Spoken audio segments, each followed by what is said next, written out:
방송에서 제공하는 투자 정보는 투자 판단에 대한 조언입니다. 방송에서 제공하는 주식의 가치, 가격 상승 및 가격 하락에 대해서는 방송사에서 보장하지 않습니다. 오늘의 헤드라인 뉴스입니다. 지난 1월 미국의 경기 선행지수가 시장 예상과 달리 악화됐습니다. 컨퍼런스 보드는 지난 1월 미국의 경기 선행지수가 0.1% 하락했다고 발표했습니다. 월스트리트 저널이 집계한 시장 전망치는 0.1% 상승이었습니다. 2월 미국 제조업 경기도 하락했습니다. 정보 제공업체 IH 마켓에 따르면 2월 미국 제조업 구매자 관리지수 PMI 예비치는 전월 확정치 54.9에서 53.7로 하락했습니다. 17개월 내 최저치입니다. 뉴욕 증시에서 주요 지수는 미국 경제지표 부진으로 경기 둔화 우려가 커진 데 따라 하락했습니다. 뉴욕 증권거래소에서 다우존스 지수는 전장보다 0.44% 하락한 25,839.99에 거래됐습니다. S&P 500 지수는 전장보다 0.38% 내린 2,774.2에, 나스닥 지수는 0.44% 하락한 7,456.43에 거래됐습니다. 트럼프 대통령은 미국 기업이 신기술 차단이 아니라 경쟁을 통해 5G 등 신기술에서 선두에 서야 한다고 강조했습니다. 트럼프 대통령은 트위터를 통해 미국의 5G 혹은 6G 기술이 가능한 빨리 도입되기를 원한다고 밝혔습니다. 외신들은 트럼프 대통령이 경쟁을 강조하면서 화웨이 등 중국 기업에 대한 유화책을 암시한 것이 아니냐는 분석을 내놓고 있습니다.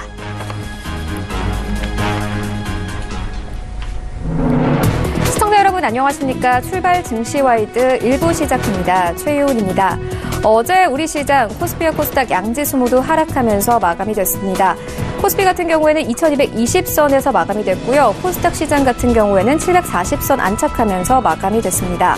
어제 우리 시장 수요일 급등으로 인해서 피로감 느끼면서 출발했습니다. 여기에 더해서 미국과 중국의 MOU 체결 소식과 함께 장중한 때에는 소폭 상승을 했었습니다만 개인과 기관들의 매도폭이 커지면서 결국 하락 전환됐습니다. 이런 가운데 뉴욕 증시 3대 지수는 모두 하락하면서 마감이 됐는데요. 경제 지표가 부진했습니다. 이런 시장 상황들 오늘 출발 증시와이드 1부와 함께 정확하게 알아보도록 하겠습니다. 네, 먼저 라이브 이슈타임에서는요, 경제지표 살펴보도록 하겠습니다. 고용의 이 소득 분배까지 집계 이래 최악을 기록했습니다. 함께 살펴보도록 하고요. 이뿐만 아니라 어제 우리 수출이 줄었다는 소식 함께 있었는데요. 이런 가운데 미국과 중국이 위안화 가치를 안정적으로 유지한다는 합의에 이른 것으로 알려졌습니다. 우리 시장의 수출이 더욱더 불안해질 수 있는 상황인데 함께 살펴보도록 하겠습니다. 네, 이어지는 월가 산책 시간에는요. 샤오미가 올해 미국 진출 계획을 보류한다고 합니다. 오히려 유럽 쪽에 집중한다고 하는데 의미하는 바가 무엇인지 살펴보도록 하겠습니다. 이어서 피치가 영국의 신용 등급 강등을 경고했습니다. 노딜 브렉시트에 대한 이 불안은 어느 때보다 커지고 있는 상황인데요. 함께 살펴보도록 하겠습니다. 출발 증시와이드 1부 지금 출발합니다.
시장의 중심이 되는 이슈를 꼼꼼하게 체크합니다. 라이브 이슈 타임인데요.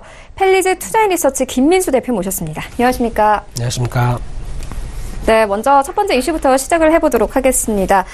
저소득층의 지난해 4분기 가구당 월 평균 소득이 지난 2003년 통계 작성 이래에 가장 큰 폭으로 떨어진 것으로 나타났습니다. 반면에 이 고소득층의 소득은 더욱더 늘어서 소득의 빈부격차는 크게 나빠진 상황인데요. 이런 경제 지표 우리가 좀 어떻게 해석해보면 좋겠습니까? 네, 어제 나왔던 통계청의 지표 중에 이제 분배에 관한 얘기죠. 네. 예, 분배 상당히 중요합니다.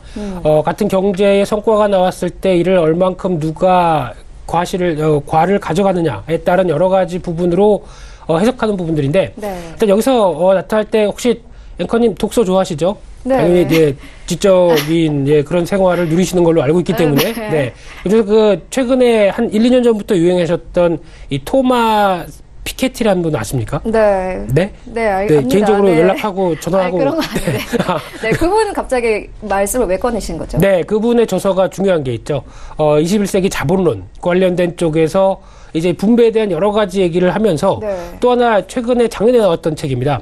세계 불평등 보고서라는 책에서도 자세하게 이런 왜 분배가 같이 글로벌 국가들이 선진국일수록 더 분배가 잘 이루어지지 않는가에 대한 여러 가지 얘기가 나오는데 네. 우리나라도 그런 기조를 그대로 반영하면서 나가기 시작하고요. 거기서 나왔던 대표적인 얘기 중에 하나가 보게 되면 이제 노동 가치보다 자본 가치에 대해서 더 중요한 얘기가 많이 나옵니다. 네. 저 읽은 것 같죠? 네. 그 만화로도 나와 있습니다. 21, 그 자본론 관련해서 만화로도 나오고 있는데, 네.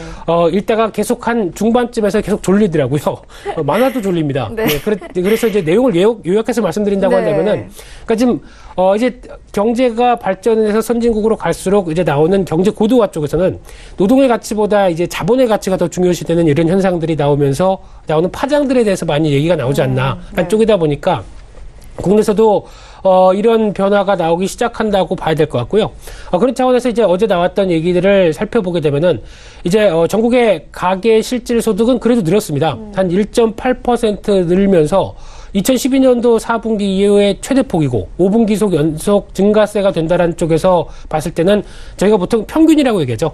평균 자체는 그래도 계속 우상향을 하고 있다라는 쪽으로 봤을 때 뭐 나쁘지 않다라고 볼 수 있는 지표라고 보여지고 있는데 같은 평균이라고 해도 표준 편차가 어떻게 보면 이제 또 이제 어려운 얘기 통계학으로 나가다 보니까 이게 어려운 거 다 빼고요.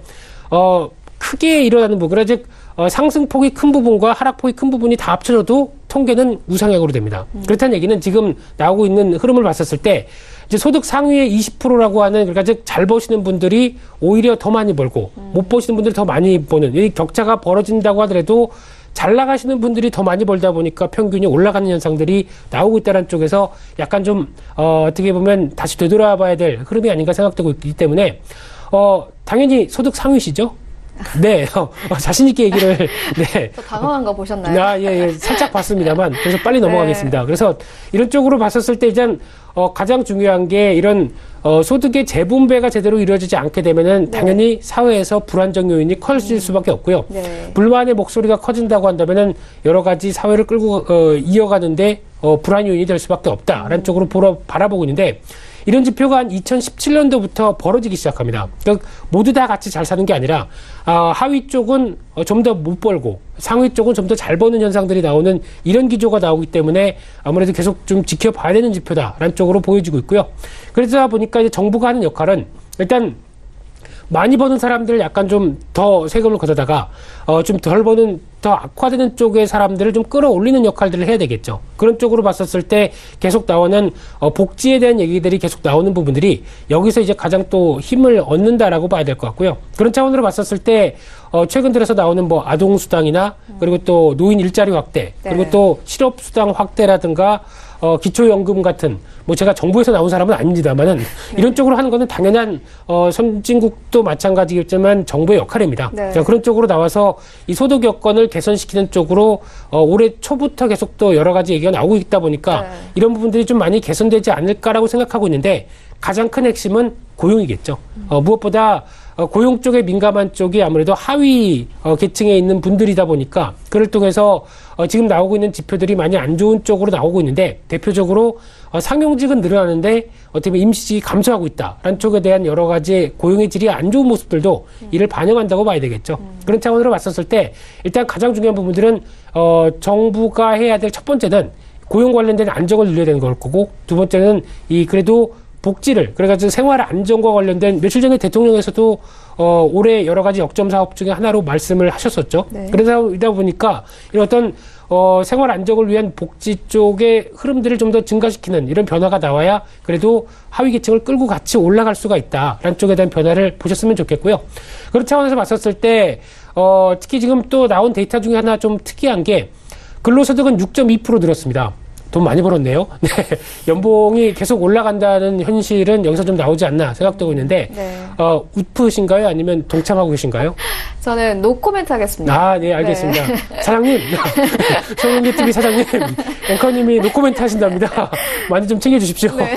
네, 그래서 그런 부분의 반면에서 이제 재산소득도 같이 늘어납니다. 4.9% 늘어나는데, 오히려 이 사업소득이 3.4% 감소하고 있다라는 쪽으로 봤을 때 사업소득에 대한 아직 자영업을 비롯한 여러 가지 부분들 쪽에서 약간 좀 떨어지는 부분들이 여기서도 또 데이터가 나오지 네. 않나 싶기 때문에 대한민국의 현실과 현주소입니다. 그런 관점 쪽에서 일단 이 간극이 벌어지는 부분들을 얼만큼 잘 조정할 수 있을 것인가 이 부분이 정부의 숙제가 아닌가 그렇게 생각되고 있습니다. 네, 현재 정부 측에서는 낙수 효과 등을 통해서 조금 경제 살리게 나서고 있는데요. 저희가 조금 더 살펴봐야 할 것 같습니다. 이어서 다음 이슈로 옮겨가 보도록 하겠습니다. 어제 이 수출이 부진했다는 이 소식도 있었습니다. 이런 가운데 미국과 중국의 무역협상 합의안에 이 위안화 가치를 안정적으로 유지한다는 조항이 명시됐다는 소식도 함께 있었습니다. 이내 원화 가치 상승으로 이끌어지면서 우리 수출에도 좀 타격이 있을 수밖에 없을 것 같거든요. 네, 수출 얘기입니다. 수출 얘기를 드리기 전에 유튜브로 또 인사를 드리는 네. 분들한테 말씀을 좀 드려야겠죠. 예, 그래서 KT킴님, 유진구님, 여행책방님 모두 다 안부 인사를 전해주셨고요. 네. 그리고 뭐 최저임금 얘기를 잠깐 하셨는데 최저임금 얘기 되면은 지금부터 한 또 40분은 제가 써야 될 상황이다 보니까 네. 최저임금과 관련된 얘기 또 나중에 기회가 되면은 한 번 더 말씀드려보고요. 네. 소득 분배 중요하죠. 예, 그거 관련된 쪽의 얘기 그리고 노벨 경제학상 받은 얘기들까지도 아까 말씀드린 토마스 피케티 얘기를 하셨는데 식견이 높으신 분들이 상당히 많으신 것 같습니다. 나중에 한번 따뜻한 차를 한 잔 대접하면서 스튜디오가 아니라고 하더라도 같이 모시고 또 여러 가지 얘기를 한번 들을 기회가 좀 나오지 않았을까 네. 생각되고 있고요. 일단 지금 수출 관련된 데이터를 이번에 보면서 느끼는 부분들은 일단 안 좋다. 일단 작년 1월달 작년 말부터 안 좋다는 신호가 나오기 시작했죠. 왜냐하면 가장 큰 역군이었던 반도체가 흔들리다 보니까 당연히 수출 지표는 생각보다 안 좋을 것이다라는 쪽에 네. 암시는 많이 했었는데 일단 그런 데이터가 나오기 시작합니다. 2월달도 20일까지 수출이 한 230억 달러대, 그러니까 즉 11% 감소하는 쪽으로 나오고 있고요. 전년 동기 대비해서. 네. 그러다 보니까 3개월 연속 감소는 2015년도부터 16년도까지 나왔던 부분에서 처음이다라는 쪽으로 얘기가 나오고 있고요. 당연히 업종별로 보게 되면 반도체가 27% 감소했네요. 거기다가 석유 24%대, 선박이 7.5%대. 근데 여기서 중요한 부분들은 저희가 모르는 사실이 아닙니다. 반도체 안 좋을 걸로 다 알고 있던 흐름들이었고요. 거기다 석유 화학 쪽 같은 경우는 당연히 또 작년 말부터 하반기부터 이어졌던 글로벌 경기 지표가 안 좋다 보니까 이에 나오는 여러 가지 부분들도 염두를 해뒀던 부분들이고요. 네. 선박은 어떻게 보면 일단 좋을 상황은 아니죠. 네, 지금 이제 수주를 했기 때문에 작년에 상당히 많은 수주를 이제 끌고 가는 상황이다 보니까 당장은 아니겠다라는 쪽은 나오고 있는데 좀 더 주목할 부분들이 스마트폰 무선통신기기 관련된 이 전자기기 쪽이 54%가 늘었습니다. 좀 더 관심이 있는 부분들이죠. 이게 그냥 밀어내기 효과냐 아니면은 일단 중저가나 좀 약간 전략을 달리해서 지금 이제 삼성이나 스마트폰 쪽의 가장 큰 업종은 정체되어 있는데 신흥국 쪽이나 이런 쪽도 떨어진다. 안 되겠다. 좀 박차를 가자라는 쪽에서 변화가 나오고 있는 첫 번째인지 이 부분을 좀 더 체크할 필요가 있습니다. 거기다가 이번에 갤럭시 S10과 함께 갤럭시 폴더라고 새로 나왔죠. 어제 발표가 됐죠. 앵커님 사시고 싶으세요? 또 고민하고 싶어. 근데 뭐 새롭게 보는 이 기종이잖아요. 신기하긴 네. 하더라고요. 네, 갤럭시 폴더를 본 제 주변의 반응들은 제가 어제 하루 종일 물어봤습니다. 사고 싶으시냐고. 그랬더니 의외로 10명 중에 8명이 끌린다. 사고 싶다라고 얘기하는데 가격이 문제죠. 네, 그렇죠. 가격이 230만 원대라고 네. 하고 있는데, 그거에 비해서 지금 여러 가지 부분 봤을 때는 잘 만들었습니다. 삼성의 이제 기술력이 여기서 나오는 게 아니냐라는 생각적으로 봤었을 때는 잘 만들었다고 보여지고 있고요. 그렇다고 해서 이제 또 하나의 어떻게 보면 이제 애플이 못하는 혁신을 삼성이 했다고는 저는 생각합니다. 네. 그런 쪽에서 뭔가의 변화의 핵심으로 나왔을 때 이제 4월 달에 네. 본격적으로 갤럭시 S10은 이제 먼저 나올 거고요. 10이 아니라 저는 폴더가 새로운 수요를 창출하기 시작한다라고 네. 했을 때 또 이제 보면은 또 3분할로 돼서 다 앱이 다르게 구동될 수가 있겠죠. 맞아요. 그렇게 되면은 새로운 또 앱도 이에 맞춰진 또 앱 시장도 따로 열리게 됩니다. 네. 그럼 여러 가지 변화가 상당히 크게 되고요. 여기다가 또 중요한 부분들은 이제 램 같은 경우가 12기가가 적용이 된다는 부분들인데 그러면은 잘 팔리게 되면 당연히 또 모바일 드램 쪽으로 수요가 증가하게 된다. 그러면 또 하나의 반도체의 축이 되겠죠. 네. 그런 여러 가지 변화를 보게 되면 일단 의미하는 바가 크다고 봐야 될 텐데 어디 얘기했다가 여기까지 갔죠? 네. 그래서 네. 아예 업종 얘기하다가 또 가전 쪽은 14% 늘었고 의약 부문 또 45% 늘었습니다. 네. 특히 저희가 알게 모르게 바이오 시밀러를 축으로 하는 여러 가지 변화들은 상당히 크게 나오고 있구나라는 쪽도 보여지고 있어서 저희가 반도체만 바라보고 있던 다른 한 축에서는 여러 가지 변화가 또 이어지고 있구나라는 쪽도 살펴봐야 될 부분이라고 생각되고 있고요. 네. 또 하나 지금 중국 같은 경우가 13% 감소됐는데 중국이나 EU, 일본 모두 다 두 자리 숫자대로 감소세를 보이고 있는데 생각보다 안 좋은 국가들이죠. 벌써부터 얘기가 나왔던 부분이기 때문에 그렇게 크게 그 시선이 가진 않는데 특이한 게 이제 미국은 또 11% 늘어났고요. 미국은 소비가 활발하다 보니까 그에 따른 변화가 그대로 이어진다라고 보시면 될 것 같은데 게다가 또 싱가포르가 54%나 늘었습니다. 중간 무역에서 한 몫을 담당하는 싱가포르의 무역의 교역이 좀 늘었다라는 부분들은 또 주목할 부분들이고요. 그래서 전반적인 지표를 봤었을 때 이 부분을 그냥 안 좋다, 우리나라 안 좋구나라고 생각하시면 저는 안 될 것 같고요. 일단 이런 부분들이 지금 예견했던 숫자가 그대로 나온다는 부분들인데 예견했던 부분보다 빠르게 더 안 좋아지느냐 아니면은 그래도 그 정도에서 마무리를 짓느냐라고 봤었을 때 제가 보기에는 그 정도라고 생각됩니다.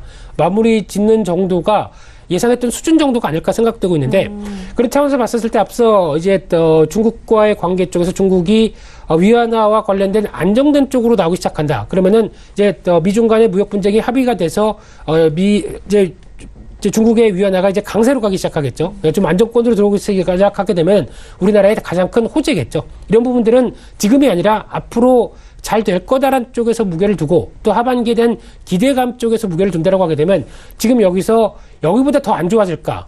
그래서 여기서부터 더 안 좋아지지 않는다라고 하게 되면 지금이 바닥이겠네요. 그럼 지금 주식을 사야겠네요. 이런 어떤 여러 가지 결론들도 네. 같이 연관될 수가 있기 때문에 안 좋은 지표가 그냥 안 좋다가 아니라 앞으로의 방향성과 함께 해석해야 될 지표가 아닐까 그렇게 생각이 들고 있습니다. 네, 이미 지표 부진 같은 경우에는 예견된 상황이고 오히려 앞으로의 지표 움직임의 속도를 봐야 한다 이렇게 말씀을 해주셨습니다. 이어서 다음 이슈로 옮겨가 보도록 하겠습니다. 네, 이번에는 게임 이야기 함께 해보도록 하겠습니다. 중국 당국이 당분간 신규 게임에 대한 판호 신청을 받지 않기로 했습니다. 이런 부분은 좀 어떻게 해석해보면 될까요? 현재 게임주들에 대한 좀 투자 의견도 궁금합니다. 네, 지금 게임주를 하기에 앞서서 잠깐 말씀드리게 되면 네. 갤럭시 폴더 수혜주가 뭔지 유진구님께서 궁금하시다고 얘기를 네. 하셨는데 갤럭시 폴더 수혜주는 지금 흐름으로 보게 되면은 네. 화면에서 그러니까 실질적으로 잘 드러나지가 않습니다. 네. 대표적으로 어제 나왔던 보안 쪽 이런 거는 그냥 어떤 시장에서 그냥 어떻게 보면 테마를 끌고 가기 위한 여러 가지 역할이라고 봐야 될 것 같고요.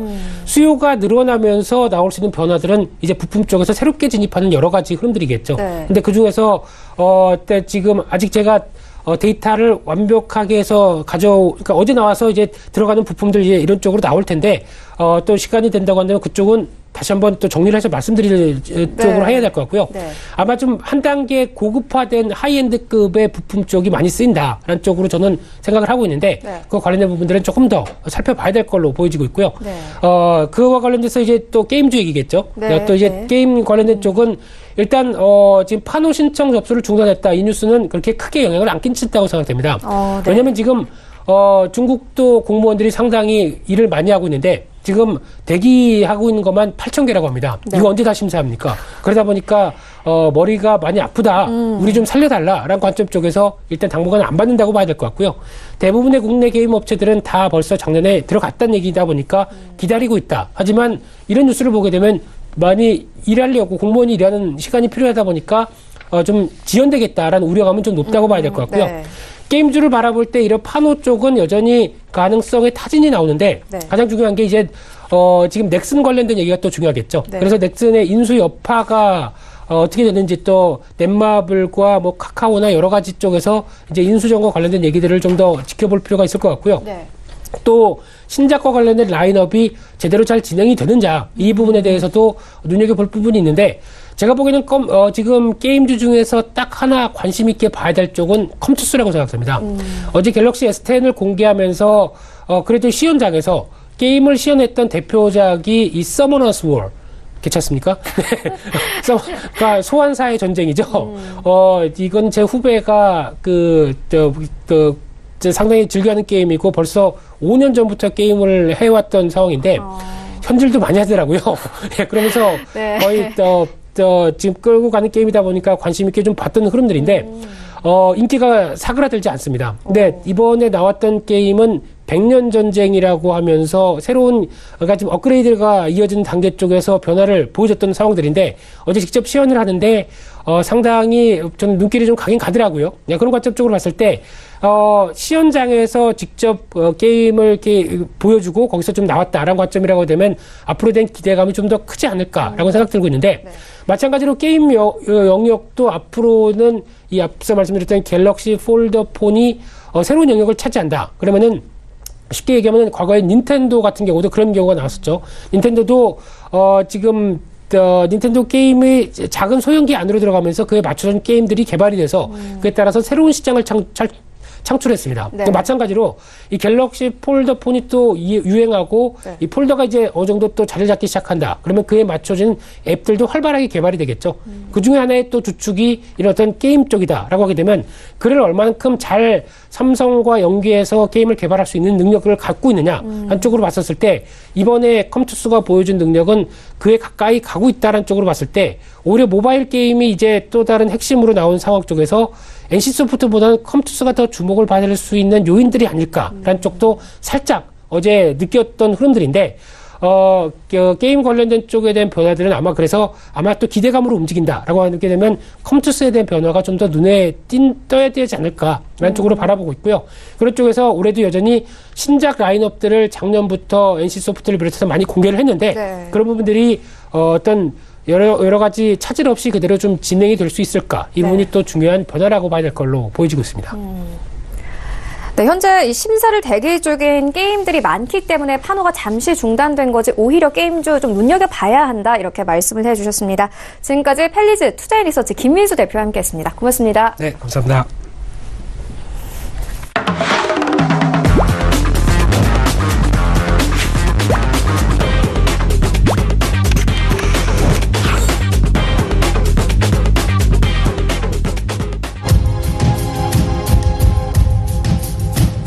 네, 이번에는 글로벌 이슈 체크해보도록 하겠습니다. 이성웅의 월가 산책 시간입니다. KTB 투자증권 이성웅 과장 전화 연결되어 있습니다. 안녕하십니까? 네, 안녕하십니까? 네, 먼저 첫 번째 이슈부터 시작을 해보도록 하겠습니다. 샤오미가 올해 미국 진출 계획을 보류한다고 밝혔습니다. 오히려 유럽 쪽에 집중을 하겠다 이렇게 보도가 나온 상황인데요. 저희가 좀 어떻게 해석해보면 되겠습니까?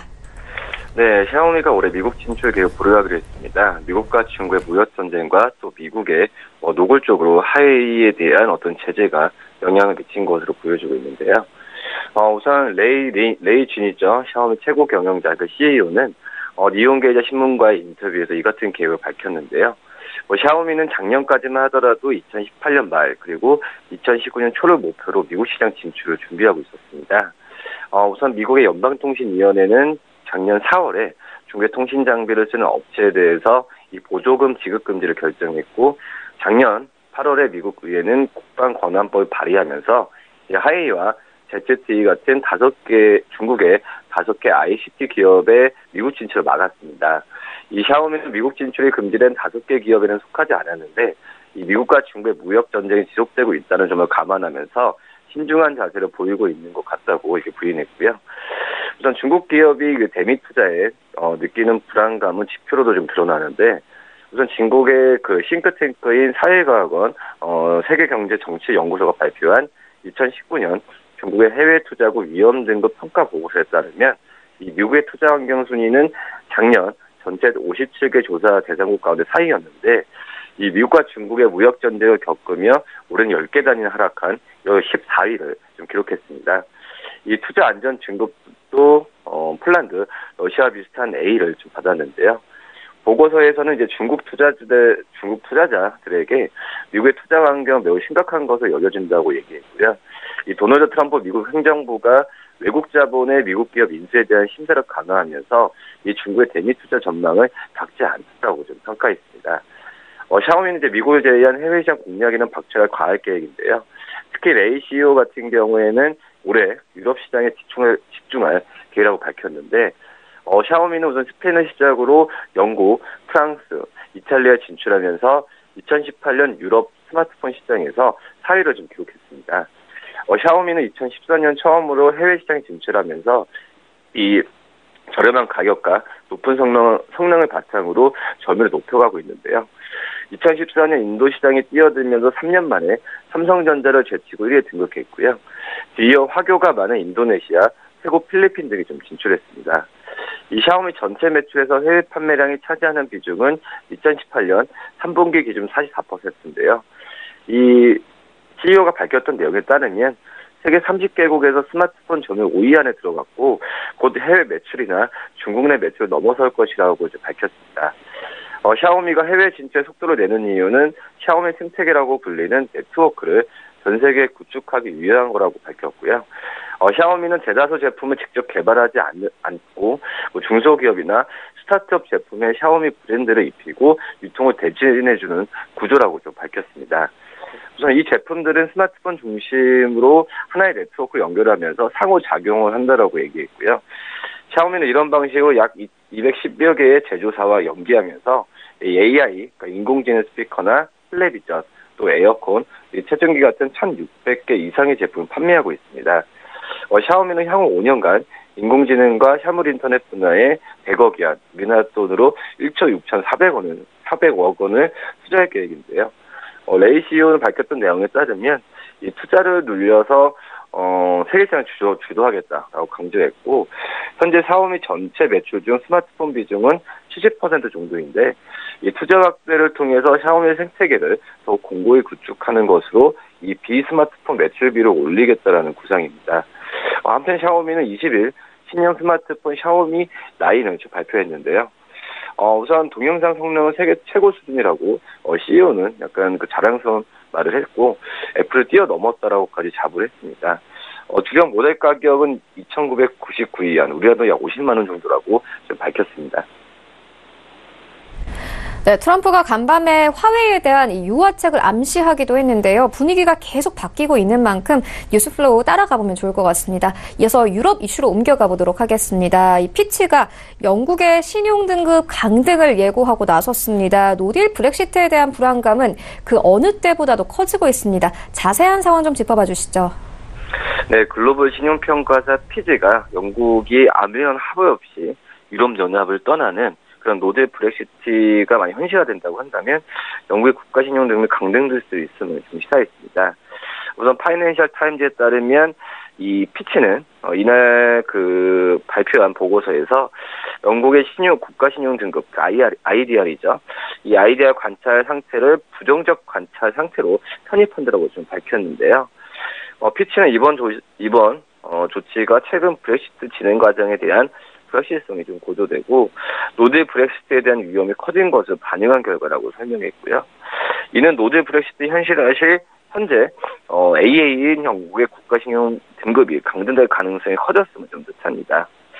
보고서는 적어도 단기적으로 노딜 브렉시트가 영국의 경제와 무역에 상당한 충격을 줄 수 있다면서 18개월 동안 영국의 GDP가 2% 감소하는 1990년대와 유사한 경기 침체에 직면할 가능성이 크다고 진단했고요.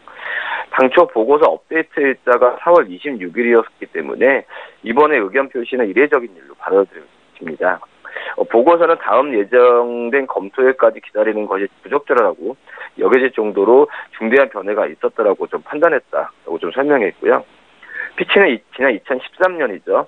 이 트리플 A 등급이던 영국의 국가신용 등급을 한 단계 하향 조정했는데 2016년에 국민투표 직후에는 등급 전망을 부정적으로 제시한 데 이어서 이날 관찰 상태를 부정적 관찰 대상에 편입하면서 브렉시트에 대한 위험을 좀 반영하고 있다. 이렇게 좀 설명할 수 있겠습니다. 네, 알겠습니다. 이어서 다음 이슈로 옮겨가 보도록 하겠습니다. 테슬라 이야기인데요. 테슬라의 최고 법률 책임자가 2달 만에 사임을 했습니다. 경영 위기 우려가 확대가 되고 있는데요. 또 간밤에 테슬라에 대한 안 좋은 소식도 나와 있습니다. 이 전기차 1위 모델인 테슬라 모델 3가 미국의 컨슈머 리포트 추천 목록에서 제외됐다는 소식도 있었습니다. 이런 부분들 어떻게 보십니까? 네, 말씀하셨듯이 미국 전기차 제조업체 테슬라가 계속 시련을 좀 겪고 있는데요. 우선은 지금 고위 임원들이 계속 지금 사퇴를 하는 상황이 지금 놓여지고 있습니다. 뿐만 아니라 퇴사 도미노가 지금 계속 이어지고 있는데 최근 4년에 회사를 떠난 고위직 임원은 무려 40명에 좀 달하고요. 우선 파이낸셜 타임즈는 테슬라의 법률 고문이죠. 이 데인 버츠 윙카스 변호사가 돌연 사임 의사를 밝혔다고 보도했는데요. 테슬라에서 법무 담당 최고 책임자로 일한 지 지금 2개월 만입니다. 앞서서 설립 초창기에 합류한 이 디팍 아우자 CEO 같은 경우에도 이번 달 초에 회사를 떠나겠다고 좀 밝혔는데요. 이 아우자 CFO 같은 경우에는 장기금속 임원에 대한 예우 차원의 퇴직 코스인 수석 고문역으로 물러나고 후임으로 잭 커컨 전 부사장이 재무 업무를 총괄하기로 했습니다.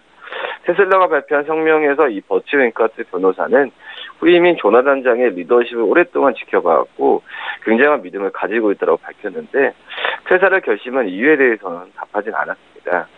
테슬라는 최근 몇 년에 새 법무, 재무를 비롯해서 제조 운영, 보안, 또 해외 사업 같은 전 부분에 걸친 고위직 임원들의 주퇴사를 좀 겪고 있는데요. 2016년 이후에 4년간 회사를 떠난 고위직 임원만 지금 40명에 현재 달하는 상태이고 작년에만 글로벌 보안 담당 제프 존스 최고 보안 책임자 그리고 길버트 패신 제조 담당 부사장 또 리암 오크너 공급 담당 부사장 또 저스틴 맥니어 금융 담당 부사장 또 가브리엘 툴레다노 데이브 모튼 최고 회계 책임자 등 총 17명의 임원이 좀 회사를 나갔습니다. 이 고위 임원들의 이탈이 끊이지 않으면서 회사 안팎에서 불안감은 점차 확대되고 있다고 볼 수 있겠는데요. 이 월가에서는 재무위기 가중과 또 당국 조사 같은 악재가 산적한 상황에서 관련 임원들이 줄퇴사하는 상황이 위태롭다고 지금 우려가 지금 잇따르고 있고요. 이 미국과 중국의 무역 분쟁에 따른 악영향으로 주력 제품, 그러니까 모델 X 같은 이 테슬라의 주력 제품이 중국 시장의 판매가가 낮아지면서 올해 경영 여건도 우호적이지 않은 상황이라고 볼 수 있겠습니다. 이 고위 임원들의 이탈에 대해서 이제 파이낸셜 타임즈는 머스크 리스크와 무관치 않다라고 해석했는데요. 우선 앨런 머스크 최고 경영자가 작년 테슬라를 상장 폐지하겠다는 트윗을 날리면서 투자자들을 기만한 혐의로 미국 증권거래위원회로부터 고소를 당했고요. 이 보급형 세단 모델 3의 생산 실적과 관련하면서 숫자를 조작한 사기 혐의로도 이 미국 FBI의 조사를 받았습니다. 이 머스크 CEO는 법인과 각각 225억의 그런 좀 벌금을 내고 테슬라 이사회 의장에서 물러나면서 향후 3년간 의장직에 다시 선임되지 않는다는 조건으로 고소를 취하했고요. 이 합의 조건으로 테슬라는 시장에 영향을 미치는 머스크의 발언을 감시 감독할 독립이사 레리 앨린슨 오라클 창업자 겸 회장과 월그린 부스 얼라이언스 인사 전문가인 케이틀린 윌슨 톰슨 같은 2명을 선임한 상태입니다. 이 머스크 CEO의 독단과 기획은 테슬라의 기업 가치에도 영향을 많이 주고 있는데요. 협력 업체들에게 대금 방안을 요구하면서 이 갑질을 벌이거나 이 팟캐스트에서 대마초를 피우는 이런 기행을 일삼을 때마다 주가 폭락하는 사태를 계속 맞이했습니다. 한 전문가는 이 기업 내 한 전문가가 얘기했던 내용은 기업 내 최고 이직은 법률을 위반한 사실이 적발됐을 때 법적 책임을 져야 하는 자리라고 했고요. 이 머스크 CEO는 고위직 엘리트 인력들이 오래 버틸 수 있을 만한 인물이 아니다라고 좀 비판을 했습니다. 네, 테슬라 이번 주만 6% 넘게 떨어졌는데요. 전기차 업종에 대한 전체적인 관심이 필요해 보입니다. 지금까지 KTB 투자증권 이성우 과장과 함께했습니다. 고맙습니다. 네, 감사합니다. 네, 1부는 여기서 모두 마치도록 하겠습니다. 잠시 후 2부에서는 전문가들과 함께하는 종목 라이브쇼, 라이브 매매 타임이 이어집니다. 여기에 더해서 오늘 장에서 이슈몰이를 하고 있는 특징주까지 꼼꼼하게 살펴봐 드리겠습니다. 채널 고정해 주시고요. 저희는 잠시 후 2부로 다시 찾아오도록 하겠습니다.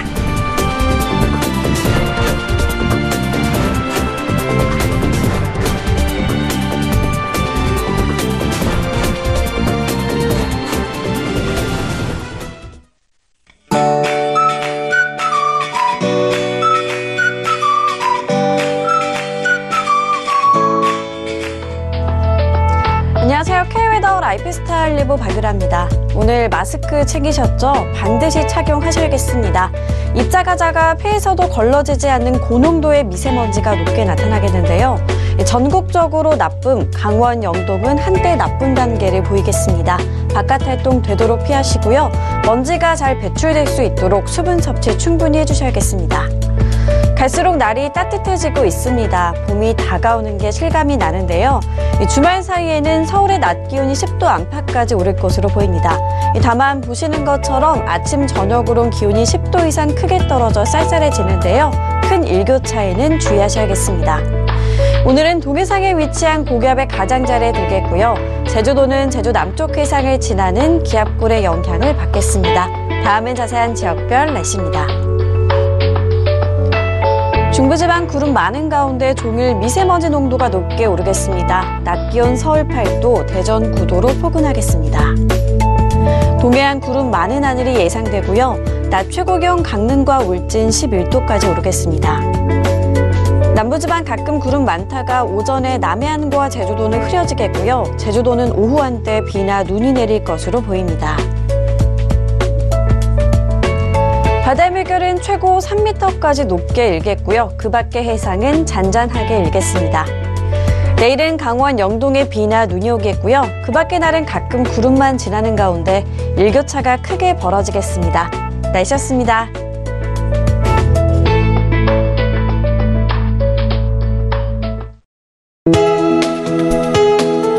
본 방송에서 제공하는 투자 정보는 투자 판단에 대한 조언입니다. 방송에서 제공하는 주식의 가치, 가격 상승 및 가격 하락에 대해서는 방송사에서 보장하지 않습니다.